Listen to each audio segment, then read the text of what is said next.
The NOT gate is probably one of the simplest logic symbols to use. It takes one input, and whether that input is high or low, the output is always the opposite of the input. To get a NOT gate into your program, simply click the logic folder under the program view, type in the speed key NOT, and the NOT gate appears under your logic folder. Alternatively, you could expand the conditional folder under logic symbols, and clicking drag the NOT symbol over to the detail view. Now we've already mentioned how the NOT gate works, but for the sake of continuity, let's go ahead and go over it again.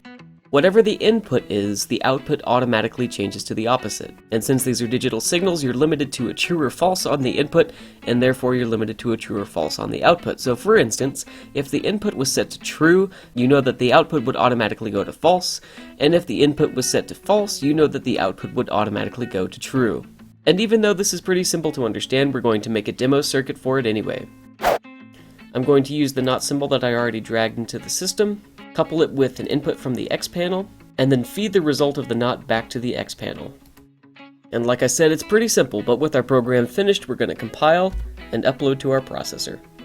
And with our program uploaded and running, let's take a look at how this thing works. Right now we notice that the trigger button is currently off, which means that the output of the NOT is on. And when I press and hold this trigger, we note that the output of the NOT goes to off, just like it should, and it repeats this process no matter how fast you trigger the input.